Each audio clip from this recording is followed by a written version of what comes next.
ਤੁਸੀਂ ਵੇਖ ਰਹੇ ਹੋ ਵਰਲਡ ਨਿਊਜ਼। ਮੈਂ ਹਾਂ ਭਲਿੰਦਰ ਸਿੰਘ ਗਰਮਾਨ ਤੇ ਮੈਂ ਹਾਂ ਮਨਵਿੰਦਰ ਕੌਰ। ਸਭ ਤੋਂ ਪਹਿਲਾਂ ਵੇਖ ਲੈਂਦੇ ਹਾਂ ਹੁਣ ਤੱਕ ਦੀਆਂ ਖਾਸ ਖਬਰਾਂ। ਬ੍ਰਿਟਿਸ਼ ਕੋਲੰਬੀਆ ਵਿੱਚ ਵੋਟਰਾਂ ਨੇ ਕੀਤੀ ਆਪਣੀ ਨਵੀਂ ਸੂਬਾਈ ਸਰਕਾਰ ਦੀ ਚੋਣ। 5 ਲੱਖ ਵੋਟਾਂ ਦੀ ਅੰਤਿਮ ਗਿਣਤੀ ਹਾਲਾਂ ਵੀ ਬਾਕੀ ਹੈ। ਐਨਡੀਪੀ ਨੇ 55 ਸੀਟਾਂ ਤੇ ਜਿੱਤ ਦਾ ਕੀਤਾ ਐਲਾਨ। ਪ੍ਰਧਾਨ ਮੰਤਰੀ ਜਸਟਿਨ ਟਰੂਡੋ ਨੇ ਜੌਨ ਹੌਰਗਨ ਨੂੰ ਦਿੱਤੀ ਵਧਾਈ। 3 ਨਵੰਬਰ ਨੂੰ ਅਮਰੀਕਾ ਵਿੱਚ ਹੋਣ ਜਾ ਰਹੀਆਂ ਮੁੱਖ ਚੋਣਾਂ ਲਈ ਪੰਜਾਬੀ ਭਾਈਚਾਰਾ ਵੀ ਪੱਬਾਂ ਭਾਰ। ਨਿਊਯਾਰਕ ਵਿੱਚ ਕਾਂਗਰਸਮੈਨ ਟੌਮ ਸ਼ਕੋਜੀ ਲਈ ਵੀ ਫੰਡ ਰੇਜ਼ਿੰਗ ਪ੍ਰੋਗਰਾਮ ਦਾ ਹੋਇਆ ਪ੍ਰਬੰਧ। ਭਾਰਤ ਸਰਕਾਰ ਵੱਲੋਂ ਲਿਆਂਦੇ ਗਏ ਨਵੇਂ ਖੇਤੀ ਕਾਨੂੰਨ ਦੇ ਰੋਸ ਵਜੋਂ ਹੁਣ ਆਸਟ੍ਰੇਲੀਆ ਵਿੱਚ ਵੀ ਜਤਾਇਆ ਜਾ ਰਿਹਾ ਰੋਸ। ਖੇਤੀ ਬਿੱਲਾਂ ਵਿੱਚ ਤਬਦੀਲੀ ਕਰਨ ਦੀ ਕੀਤੀ ਗਈ ਅਪੀਲ। ਅਤੇ ਬਰੈਂਪਟਨ ਵਿੱਚ ਸਥਿਤ ਹਸਪਤਾਲ ਦੇ ਗੁਰੂ ਨਾਨਕ ਐਮਰਜੈਂਸੀ ਵਿਭਾਗ ਨੂੰ ਮਿਲ ਰਿਹਾ ਹੈ ਨਵਾਂ ਸਾਈਨ। ਯੋਜਨਾਬੰਦੀ ਡਰਾਇੰਗ ਅਤੇ ਇੰਜੀਨੀਅਰਿੰਗ ਦੇ ਪੜਾਅ ਹੋਇਆ ਪੂਰਾ। ਇੱਕ ਗੁਰਸਿੱਖ ਪਰਿਵਾਰ ਵੱਲੋਂ ਸਾਈਨ ਦੇ ਲਈ $13,000 ਦੇਣ ਦੀ ਜ਼ਿੰਮੇਵਾਰੀ। ਹੁਣ ਕਰਦੇ ਹਾਂ ਬੁਲੇਟਿਨ ਦਾ ਆਗਾਜ਼। ਬ੍ਰਿਟਿਸ਼ ਕੋਲੰਬੀਆ ਵਿੱਚ ਵੋਟਰਾਂ ਨੇ ਬੀਤੇ ਦਿਨੀ ਆਪਣੀ ਨਵੀਂ ਸੂਬਾਈ ਸਰਕਾਰ ਦੀ ਚੋਣ ਕਰ ਲਈ ਹੈ। ਜੀ ਹਾਂ, ਡਾਕ ਰਾਹੀਂ ਪਾਈਆਂ ਗਈਆਂ ਲਗਭਗ 5 ਲੱਖ ਵੋਟਾਂ ਦੀ ਅੰਤਿਮ ਗਿਣਤੀ ਹਾਲਾਂ ਬਾਕੀ ਹੈ। ਪਰ ਐਨਡੀਪੀ ਨੇ ਬਹੁਮਤ ਮਿਲਣ ਦਾ ਯਾਨੀ ਕੁੱਲ 87 ਸੀਟਾਂ ਵਿੱਚੋਂ 55 ਸੀਟਾਂ ਤੇ ਜਿੱਤ ਦਾ ਐਲਾਨ ਕਰ ਦਿੱਤਾ ਹੈ। ਕੈਨੇਡਾ ਦੇ ਪ੍ਰਧਾਨ ਮੰਤਰੀ ਜਸਟਿਨ ਟਰੂਡੋ ਨੇ ਵੀ ਪ੍ਰੀਮੀਅਰ ਜੌਨ ਹੌਰਗਨ ਨੂੰ ਉਹਨਾਂ ਦੀ ਪਾਰਟੀ ਦੀ ਜਿੱਤ ਲਈ ਵਧਾਈ ਵੀ ਦੇ ਦਿੱਤੀ ਹੈ। ਪ੍ਰਾਪਤ ਨਤੀਜਿਆਂ ਮੁਤਾਬਕ 22 ਪੰਜਾਬੀ ਉਮੀਦਵਾਰਾਂ ਵਿੱਚੋਂ 8 ਉਮੀਦਵਾਰ ਵੀ ਸੂਬਾਈ ਵਿਧਾਨ ਸਭਾ ਲਈ ਚੁਣੇ ਗਏ ਨੇ। ਇਸ ਜਿੱਤ ਦੇ ਮੌਕੇ ਕੀ ਕੁਝ ਕਿਹਾ ਜੌਨ ਹੌਰਗਨ ਨੇ, ਆਓ ਇਹ ਵੀ ਜਾਣ ਲੈਂਦੇ ਹਾਂ। BC has voted and a majority has been called, but there are many hundreds of thousands of votes yet to be counted. And while we wait for that final count to happen, I want to assure people that I'm going to keep the focus right where it belongs, on helping people get through this pandemic, making sure that they have the services that they need, and all British Columbians can sleep safely knowing that we're going to do everything we can to keep them safe, healthy and secure. One thing we know for certain is that on Monday I'll be going back to work, and we're going to be putting people, businesses and others who are focused on getting through the pandemic at the front of everything that we do.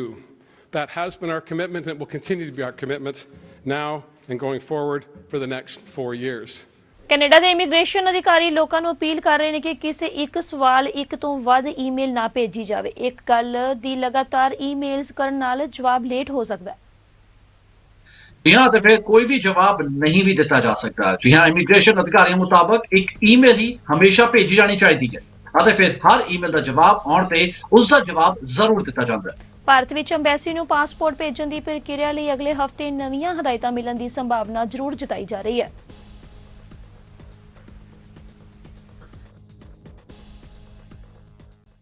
ਕੋਵਿਡ-19 ਕਾਰਨ Ontario ਵਿੱਚ ਦੰਦਾਂ ਦੇ doctor PPE kits ਤੋਂ ਇਲਾਵਾ ਦਸਤਾਨੇ, gown, mask, sanitiser ਦਾ ਹੁਣ ਖਰਚਾ ਮਰੀਜ਼ਾਂ ਤੋਂ ਵਸੂਲ ਕਰ ਸਕਣਗੇ। ਓਨਟਾਰੀਓ ਡੈਂਟਲ ਐਸੋਸੀਏਸ਼ਨ ਨੇ ਦੰਦਾਂ ਦੇ ਡਾਕਟਰਾਂ ਨੂੰ ਇਸ ਦੀ ਖੁੱਲ੍ਹ ਦੇ ਦਿੱਤੀ ਹੈ ਅਤੇ ਉਹ ਹਰ ਮਰੀਜ਼ ਤੋਂ $8 ਤੋਂ $18 ਤੱਕ ਚਾਰਜ ਕਰ ਸਕਣਗੇ।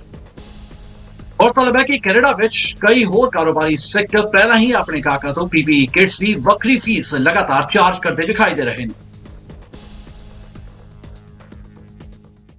ਟੋਰਾਂਟੋ ਸੈਂਟਰ ਅਤੇ ਯਾਰਕ ਸੈਂਟਰ ਵਿੱਚ ਸੰਸਦੀ ਜਿਮਨੀ ਚੋਣਾਂ ਅੱਜ ਹੋ ਰਹੀ ਹੈ। ਅੰਦਾਜ਼ੇ ਕਿ ਪੋਲਿੰਗ ਸਟੇਸ਼ਨ ਸਵੇਰੇ 9 ਵਜੇ ਤੋਂ ਰਾਤ 9 ਵਜੇ ਤੱਕ ਖੁੱਲੇ ਰਹਿਣਗੇ। ਦੋਵੇਂ ਹਲਕਿਆਂ ਦੀ ਕੁੱਲ 15 ਉਮੀਦਵਾਰਾਂ ਵਿੱਚੋਂ ਗ੍ਰੀਨ ਪਾਰਟੀ ਦੀ ਨੇਤਾ ਅਨਾਮੀ ਪੋਲ ਅਤੇ ਪੀਪਲਜ਼ ਪਾਰਟੀ ਆਫ ਕੈਨੇਡਾ ਯਾਨੀ ਕਿ ਪੀਪੀਸੀ ਦੇ ਨੇਤਾ ਮੈਕਸਿਮ ਬਰਨੀਅਰ ਵੀ ਚੋਣ ਮੈਦਾਨ ਵਿੱਚ ਨੇ। ਅਤੇ ਫਿਰ ਦੋਵਾਂ ਹਲਕਿਆਂ ਤੋਂ ਇੱਕ ਪੰਜਾਬੀ ਉਮੀਦਵਾਰ ਟੋਰਾਂਟੋ ਸੈਂਟਰ ਤੋਂ ਪੀਪੀਸੀ ਦੇ ਬਲਜੀਤ ਬਾਵਾ ਵੀ ਚੋਣ ਮੈਦਾਨ ਵਿੱਚ ਨਿਤਰੇ ਹੋਏ ਨੇ, ਜੋ ਕਿ ਆਪਣੀ ਕਿਸਮਤ ਅਜ਼ਮਾਉਣ ਲਈ ਇੱਥੇ ਪਹੁੰਚੇ ਨੇ। ਬ੍ਰੈਂਪਟਨ ਵਿੱਚ ਸਥਿਤ ਹਸਪਤਾਲ ਦੇ ਗੁਰੂ ਨਾਨਕ ਐਮਰਜੈਂਸੀ ਵਿਭਾਗ ਨੂੰ ਹੁਣ ਇੱਕ ਨਵਾਂ ਅਤੇ ਵੱਡਾ ਸਾਈਨ ਮਿਲਣ ਜਾ ਰਿਹਾ ਹੈ। ਨਵੇਂ ਸਾਈਨ ਤੋਂ ਗੁਰੂ ਨਾਨਕ ਦੇਵ ਜੀ ਦੇ ਨਾਮ ਨੂੰ ਹੁਣ ਵਾਜਿਬ ਦੂਰੀ ਤੋਂ ਵੀ ਵੇਖਿਆ ਜਾ ਸਕੇਗਾ। यहाँ विलियम ऑस्लर हेल्थ सिस्टम के मुखी डॉक्टर नवीद मोहम्मद ने बीते दिनी दस्सिया कि नवा साइन योजनाबंदी ड्राइंग ਅਤੇ ਫਿਰ ਨਾਲ ਹੀ ਇੰਜੀਨੀਅਰਿੰਗ ਦੇ ਪੜਾਅ ਵਿੱਚੋਂ ਪਾਸ ਹੋ ਚੁੱਕਾ ਹੈ ਅਤੇ ਹੁਣ ਇਸ ਦਾ ਨਿਰਮਾਣ ਕੀਤਾ ਜਾ ਰਿਹਾ ਹੈ। ਉਹਨਾਂ ਨੇ ਕਿਹਾ ਕਿ ਕੋਵਿਡ-19 ਦੀ ਕੋਈ ਰੁਕਾਵਟ ਨਾ ਹੋਈ ਤਾਂ ਸਾਈਨ ਅਗਲੇ ਹਫ਼ਤਿਆਂ ਵਿੱਚ ਵੀ ਤਿਆਰ ਹੋ ਜਾਵੇਗਾ।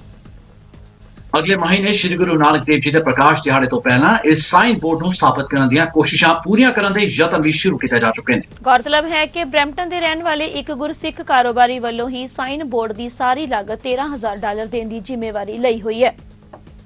ਅਤੇ ਨਾਲ ਹੀ ਫਿਰ ਹਸਪਤਾਲ ਵੱਲੋਂ ਇਹ ਵੀ ਵਾਅਦਾ ਕੀਤਾ ਗਿਆ ਕਿ ਗੁਰੂ ਸਾਹਿਬ ਜੀ ਦੇ ਨਾਮ ਵਾਲੇ ਸਾਈਨ ਬੋਰਡ ਨੇੜੇ ਸਿਗਰਟ ਨੋਸ਼ੀ ਨਹੀਂ ਹੋਣ ਦਿੱਤੀ ਜਾਏਗੀ। 3 ਨਵੰਬਰ ਨੂੰ ਅਮਰੀਕਾ ਵਿੱਚ ਹੋਣ ਜਾ ਰਹੀਆਂ ਮੁੱਖ ਚੋਣਾਂ ਵਿੱਚ ਪੰਜਾਬੀ ਭਾਈਚਾਰਾ ਪੂਰੀ ਦਿਲਚਸਪੀ ਲੈਂਦਾ ਵਿਖਾਈ ਦੇ ਰਿਹਾ ਹੈ। ਜਿੱਥੇ ਕਈ ਇੰਡੋ ਅਮਰੀਕਨ ਉਮੀਦਵਾਰ ਚੋਣ ਮੈਦਾਨ ਵਿੱਚ ਨੇ ਤੇ ਉੱਥੇ ਹੀ ਵੱਡੀ ਗਿਣਤੀ ਵਿੱਚ ਪੰਜਾਬੀ ਭਾਈਚਾਰਾ ਆਪੋ ਆਪਣੇ ਪਸੰਦੀਦਾ ਉਮੀਦਵਾਰਾਂ ਦੀ ਵੱਖੋ-ਵੱਖ ਤਰੀਕੇ ਨਾਲ ਮਦਦ ਕਰ ਰਿਹਾ ਹੈ।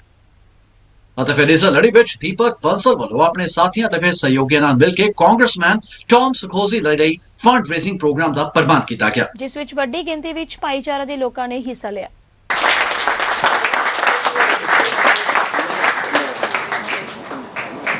Congressman Tom Swaji, who himself did not thought he could win. I did not endorse that person that year. Go and vote. Everybody settle down and this evening we are, especially me, on behalf of my Miglani family, I'm welcome all of you and thank you all of you for coming and accepting my invite. And we are all gathered here to support our honorable Congressman Shwazi. Bobby ji, thank you so much. Tahir ji, thank you. And thank you all of you, Prahar ji. Everybody, thank you for coming and giving me opportunity. I'm really humble. And now I'm going to give this mic to Deepak ji. Please. Deepak asked me to come to join for our congressman. I said that it will be honor for me because congressman, when he was the county executive, he was the first one to put me in the Human Rights Commission as a commissioner. So I like to thank him for publicly for doing that. He has been a great friend for our community. He has done so many things, but I don't want to take so much time because that's a Deepak ji job to introduce our congressman. whenever our community needs him, he always, you call him night time, daytime, his office, he's always involved in our community work. He delivers. This is the main leader's quality, you know. When leaders deliver, the people do trust. So I love him, I trust him as my leader because I trust him with the way he works. He helps our Sikh community in Afghanistan recently. You know, I have one known incident. The people in my travel agency, Mr. Batra, they have a friend, he got a heart attack. Mr. Congressman, you remember, he died on the highway. And when Mahendra Taneja ji approached you, his family stuck in, like he has no status in this country. His family, they have to come to the funeral. So Congressman helped his daughter as well as his wife to come in United States to do his funeral work. These kind of works, you know, what they do every day, a lot of people, they don't know. This is the message, and this is we have to spread in the community, the leaders that they help in our community the way they do. So this is, it's our time now, it's election time. So that's the reason I host this event. It's our duty now to pay back, you know. If he has proven his work and his honesty to us, so now is our time to pay back and respect and love to Congressman Tom Swaji, so he can serve more and he can do our commitments, fulfill our commitments and love to our community. Our respect and love for Congressman Tom Swaji, please give him a standing ovation. So, he deserves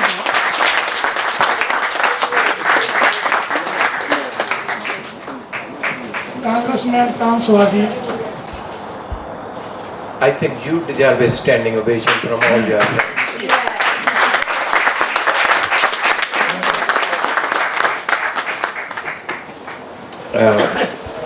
Good evening. Thank you for all of you to coming and supporting Deepak. What is unique about Tom? Even his slogan says, Tom get done. Tom get the job done.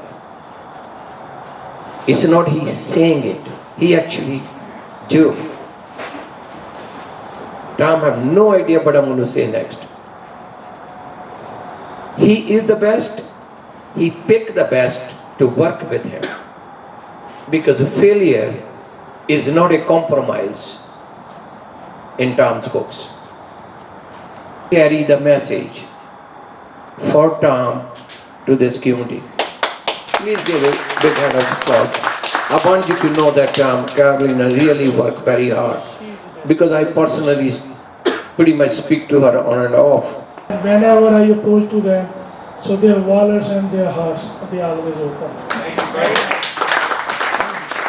I always have a blind check to them. ਮਹਾਮਾਰੀ ਦੇ ਦੌਰ ਵਿੱਚ CDC ਵੱਲੋਂ ਦਿੱਤੀਆਂ ਗਈਆਂ ਹਦਾਇਤਾਂ ਮੁਤਾਬਿਕ ਪੰਜਾਬੀ ਭਾਈਚਾਰੇ ਵੱਲੋਂ ਲੋਕਾਂ ਦੀ ਸਿਹਤ ਨੂੰ ਧਿਆਨ ਵਿੱਚ ਰੱਖਦੇ ਹੋਏ ਹਿਕਸਵਿਲ ਸ਼ਹਿਰ ਵਿੱਚ ਇੱਕ ਫ੍ਰੀ ਫਲੂ ਸ਼ਾਟ ਕੈਂਪ ਦਾ ਪ੍ਰਬੰਧ ਕੀਤਾ ਗਿਆ। ਅਤੇ ਫਿਰ ਇਸ ਮੌਕੇ ਵੱਡੀ ਗਿਣਤੀ ਵਿੱਚ ਲੋਕਾਂ ਨੇ ਸ਼ਿਰਕਤ ਕੀਤੀ ਅਤੇ ਫਿਰ ਫ੍ਰੀ ਫਲੂ ਸ਼ਾਟ ਦਾ ਫਾਇਦਾ ਚੁੱਕਿਆ। ਪੇਸ਼ ਹੈ ਮਨੀਸ਼ ਪਿਆਲਾ ਦੀ ਖਾਸ ਰਿਪੋਰਟ। ਅਮਰੀਕਨ ਸਰਕਾਰ ਦੇ ਵਿਭਾਗ centres for disease control and prevention ਵੱਲੋਂ ਕੋਰੋਨਾ ਮਹਾਮਾਰੀ ਦੇ ਦੌਰ ਵਿੱਚ ਲੋਕਾਂ ਨੂੰ ਇਸ ਵਾਰ ਵਿਸ਼ੇਸ਼ ਤੌਰ ਤੇ ਫਲੂ ਸ਼ਾਟਸ ਲਗਵਾਉਣ ਦੀ ਅਪੀਲ ਕੀਤੀ ਗਈ ਹੈ। Friends for Good Health, Indo-American Association for Change, India Association of Long Island Ladies Circle ਅਤੇ ਜਸਬੀਰ ਸਿੰਘ ਅਤੇ ਹੋਰਨਾਂ ਦੇ ਵੱਲੋਂ ਸਾਂਝੇ ਤੌਰ ਤੇ ਕੀਤੇ ਗਏ ਉਪਰਾਲਿਆਂ ਸਦਕਾ ਪੰਜਾਬੀ ਭਾਈਚਾਰੇ ਲਈ ਇੱਕ ਫ੍ਰੀ ਫਲੂ ਸ਼ਾਟ ਕੈਂਪ ਹਿਕਸਵਿਲ ਵਿਖੇ ਲਗਵਾਇਆ ਗਿਆ ਅਤੇ ਫਿਰ ਇਸ ਮੌਕੇ ਪਹੁੰਚੇ ਲੋਕਾਂ ਨੇ ਇਸ ਉਪਰਾਲੇ ਦੀ ਜੰਮ ਕੇ ਸ਼ਲਾਘਾ ਵੀ ਕੀਤੀ ਅਤੇ ਨਾਲ ਹੀ ਕਿਹਾ ਕਿ ਅਜਿਹੇ ਕੈਂਪ ਸਮੇਂ ਦੀ ਜ਼ਰੂਰਤ ਨੇ ਜੋ ਸਮੇਂ-ਸਮੇਂ ਤੇ ਲੱਗਦੇ ਰਹਿਣੇ ਚਾਹੀਦੇ ਨੇ।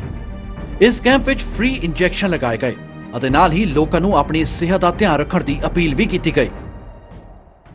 First of all, I like to say thank you to Manish Balia ji as well as to Chardi Kala TV program that he bring every day the best of the best program and keeping the community informed. And I like to say thank you to NASA community. NASA community or NASA University, let's put it that way. It was in NASA community, now it's in NASA University Medical Center, and thanks to them that they care about the community and they are here to serve. And as my niece, my best friend, and our Director of Asian Affairs, Farah Mazawala had said, we are going through the pandemic and flu shot is important. It's important. You need to protect yourself from the cold and any other flu, so nothing affect.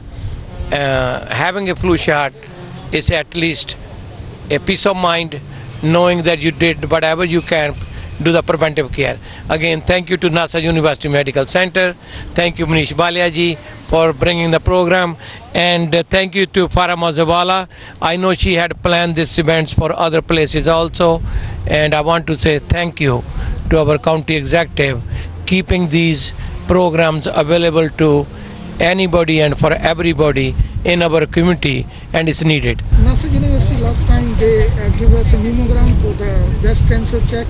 This time they give a flu shot. Next week they are giving us the heart check.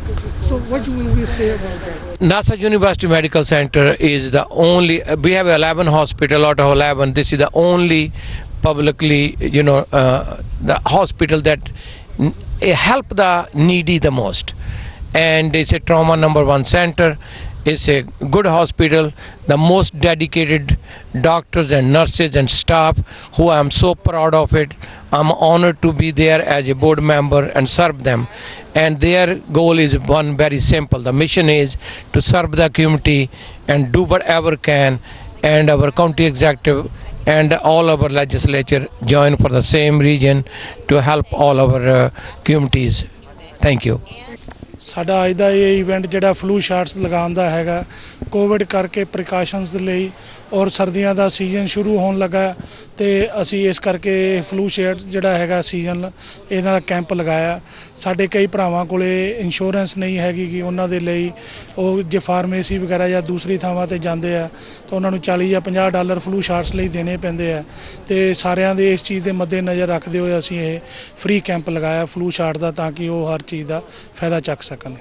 This is a wonderful initiative that the Indian community has done in Long Island. They're giving out free flu shots for everyone. Right now we are fighting the flu, and this is one of the best initiatives I've seen thus far. Thank you so much for what you guys do for the community. ਅੱਜ ਜਿਹੜਾ ਇਹ camp ਲਗਾਇਆ ਗਿਆ ਹੈ ਇਹ ਕਾਫੀ organisations ਨੇ participate ਕੀਤਾ ਹੈ। ਬੌਬੀ ਜੀ ਨੇ ਇਸ ਕੈਂਪ ਦਾ ਜਿਹੜਾ ਮੇਨ ਮੁੱਢ ਨੇ ਜੇ ਸਿੰਘ ਜੀ ਦੀਪਕ ਬਾਂਸਲ ਜੀ ਕਈ ਸਾਰੀਆਂ ਹੋਰ ਆਰਗੇਨਾਈਜੇਸ਼ਨਸ ਇੱਥੇ ਨੇ। ਇਸ ਕੈਂਪ ਦਾ ਜਿਹੜਾ ਸਭ ਤੋਂ ਵੱਡਾ ਪਰਪਸ ਆ ਉਹ ਇਹ ਹੈ ਕਿ ਡਿਊ ਟੂ COVID-19 ਸਿਚੁਏਸ਼ਨ ਜਿਹੜੇ ਸਿੰਪਟਮਸ ਆ ਰਹੇ ਨੇ ਉਹ ਬਿਲਕੁਲ ਤਕਰੀਬਨ ਸਿਮਿਲਰ ਤਰ੍ਹਾਂ ਦੇ ਸਿੰਪਟਮਸ ਨੇ।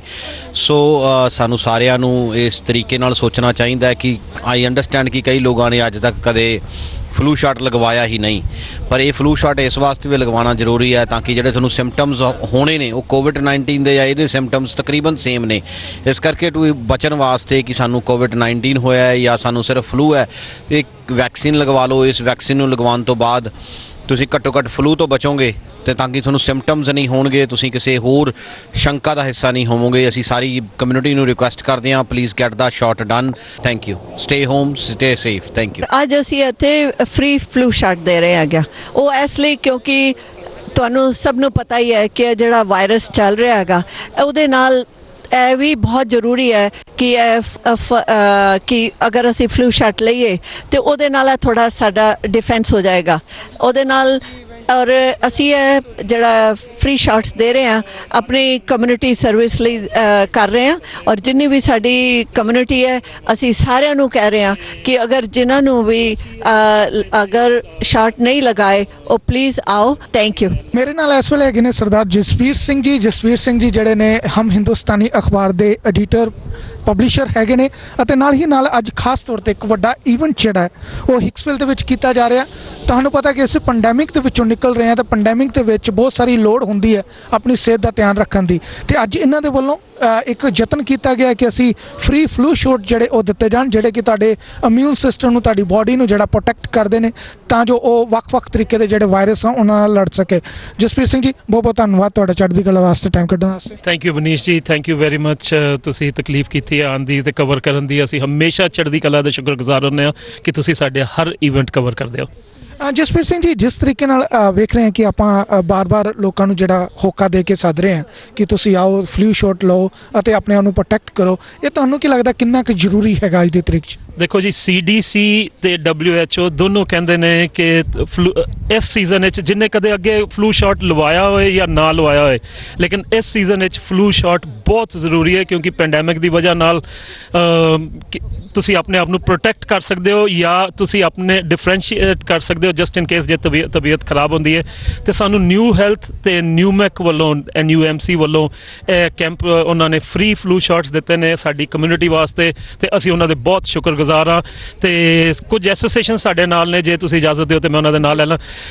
IAAC ਦੀਪਕ ਬਾਂਸਲ ਜੀ ਦੀ, IALI ਸ਼ਸ਼ੀ ਮਲਿਕ ਪ੍ਰੈਜ਼ੀਡੈਂਟ ਨੇ, LILC ਜੋਤੀ ਗੁਪਤਾ ਪ੍ਰੈਜ਼ੀਡੈਂਟ ਨੇ ਉਹਦੇ, ਤੇ IDP ਦੇ ਮੁਕੇਸ਼ ਮੋਦੀ ਪ੍ਰੈਜ਼ੀਡੈਂਟ ਨੇ, ਤੇ ਨਾਲ ਸਾਡੇ ਕੋਲ ਵਿਮਨ ਲੀਡਰਸ਼ਿਪ ਕੌਂਸਲ ਦੇ ਵੱਲੋਂ ਅੰਜੂ ਸ਼ਰਮਾ ਜੀ ਭਾਗ ਲੈ ਰਹੇ ਨੇ।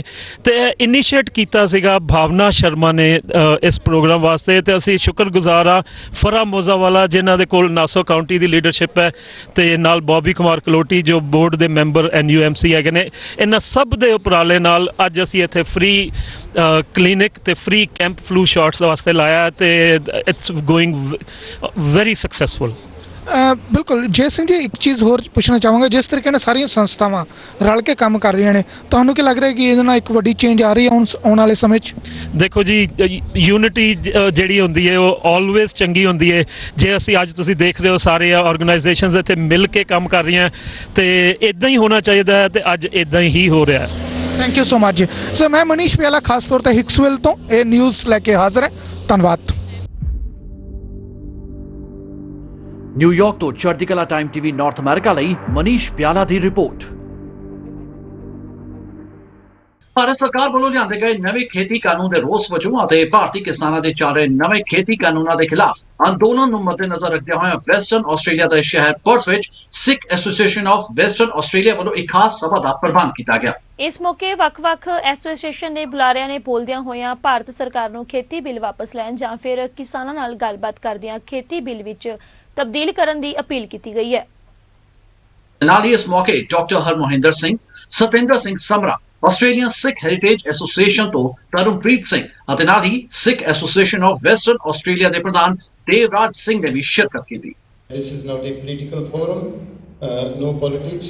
We do not belong to any party. We are very neutral, and this forum is being held to support our brothers and sisters of farming community in India. Our Gurbani says that Sikh must stand with the weaker section of the society who is being treated unfairly, and that's what we are doing here. We have drafted a letter, एक रोज़ पत्र ਅਸੀਂ ਲਿਖਿਆ ਹੈ ਜੋ ਕਿ Sikh association ਤੇ Indian society of western Australia, ਫਿਆਵਾ ਅਤੇ ਹੋਰ ਜੋ ਕਲੱਬ ਦੇ ਉਹਨਾਂ ਦੇ ਸਾਰੇ ਪ੍ਰਧਾਨ ਹਨ ਉਹ ਸਾਈਨ ਕਰਕੇ that letter we will be sending to CGI, Council General of India here in Perth, to be on forward to the Honourable High Commission of India in Canberra. ਸਰਕਾਰ ਇਹ ਕਹਿੰਦੀ ਹੈ, ਲੌਜਿਕ ਸਰਕਾਰ ਦਾ ਇਹ ਆ ਕਿ ਉਹ ਇਹ ਕਹਿੰਦੀ ਹੈ ਕਿ ਜਿਹੜੇ ਫਾਰਮਰਸ ਆ ਉਹਨਾਂ ਨੂੰ ਇਹਦਾ ਬਹੁਤ ਫਾਇਦਾ ਹੋਊਗਾ। ਉਹ ਕੀ ਆ ਕਿ ਵੀ ਉਹ ਆਪਦੀ ਜਿਹੜੀ ਫਸਲ ਆ ਜਾਂ ਪੈਦਾਵਾਰ ਆ ਉਹਨੂੰ ਉਹ ਸਟੋਰ ਕਰ ਲੈਣਗੇ ਤੇ ਜਦੋਂ ਭਾਅ ਮਹਿੰਗਾ ਹੋਊਗਾ ਜਾਂ ਜਿਵੇਂ ਆਫ ਸੀਜ਼ਨ ਹੁੰਦਾ ਉਦੋਂ ਉਹ ਵੇਚ ਲੈਣਗੇ ਤੇ ਉਹਨਾਂ ਨੂੰ ਭਾਅ ਵੱਧ ਮਿਲੂਗਾ ਤੇ ਉਹਨਾਂ ਦਾ ਜਿਹੜੀ ਆ ਪ੍ਰੋਫਿਟ ਵੱਧ ਜਾਊਗਾ।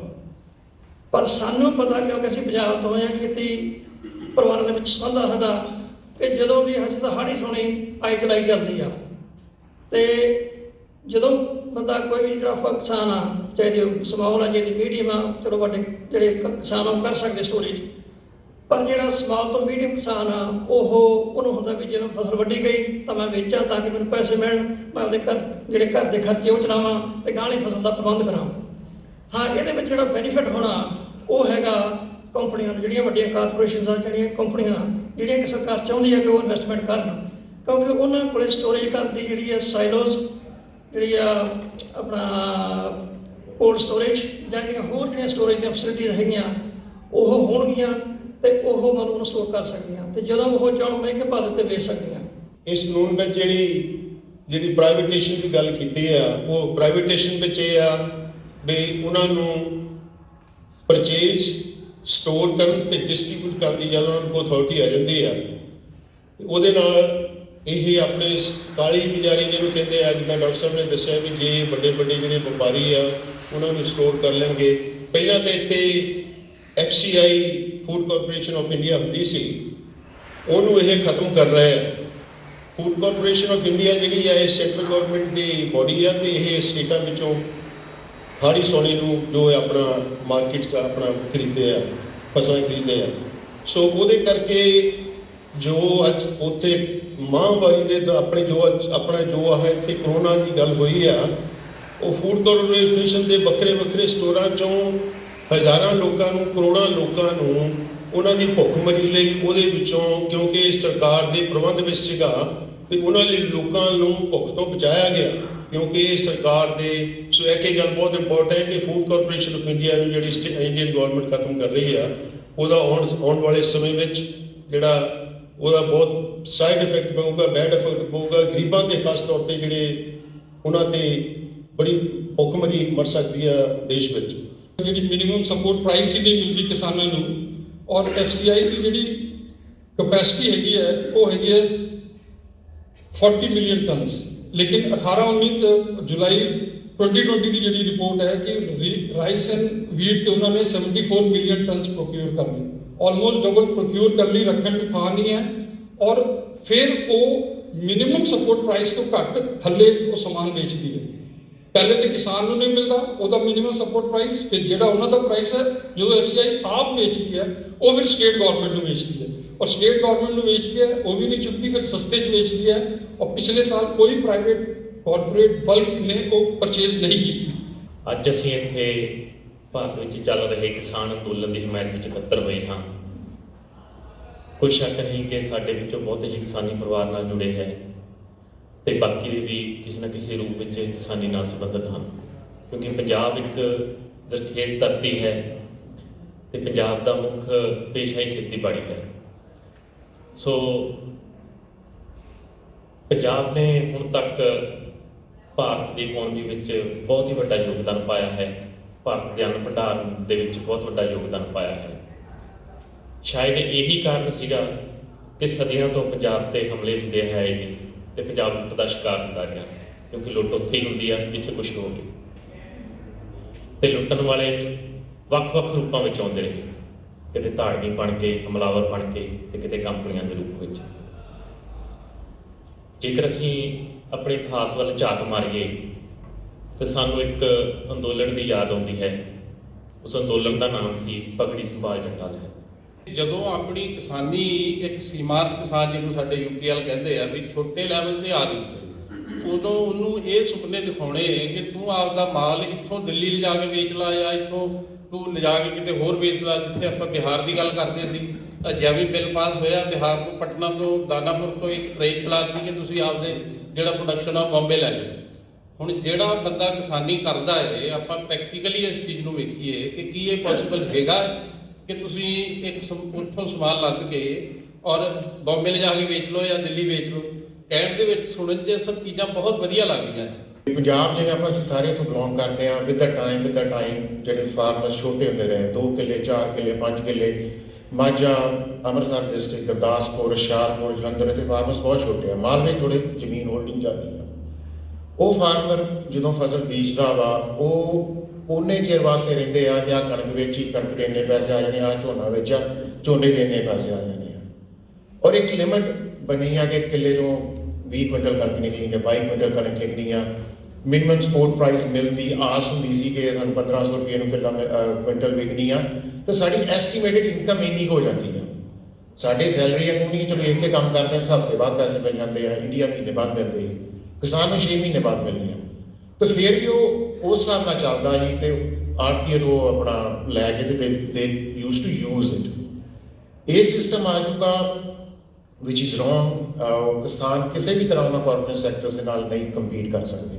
ਹੁਣ ਅਸੀਂ ਆਪਣੇ ਦਰਸ਼ਕਾਂ ਨੂੰ ਦੱਸਣਾ ਚਾਹਾਂਗੇ ਕਿ ਜੇਕਰ ਤੁਸੀਂ ਸਾਡੇ ਕੋਲ ਕਿਸੇ ਵੀ ਤਰ੍ਹਾਂ ਦੀ ਕੋਈ ਖਬਰ ਭੇਜਣਾ ਚਾਹੁੰਦੇ ਹੋ ਜਾਂ ਜਾਣਕਾਰੀ ਸਾਡੇ ਨਾਲ ਸਾਂਝੀ ਕਰਨਾ ਚਾਹੁੰਦੇ ਹੋ ਤਾਂ ਬਹੁਤ ਹੀ ਸੌਖਾ ਤਰੀਕਾ ਹੈ, ਤੁਸੀਂ ਸਾਨੂੰ ਈਮੇਲ ਕਰ ਸਕਦੇ ਹੋ। ਸਾਡਾ ਈਮੇਲ ਪਤਾ ਨੋਟ ਕਰ ਲਓ, info@cktimetv.com। ਤਾਂ ਫਿਲਹਾਲ ਵਰਲਡ ਨਿਊਜ਼ ਵਿੱਚ ਬਸ ਨਹੀਂ ਅਤੇ ਮੈਨੂੰ ਯਾਨੀ ਭੁਲੰਦਰ ਸਿੰਘ ਵਰਮਾਨੀ ਅਤੇ ਮੈਨੂੰ ਮਨਵਿੰਦਰ ਕੌਰ ਨੂੰ ਦਿਓ ਇਜਾਜ਼ਤ। ਧੰਨਵਾਦ।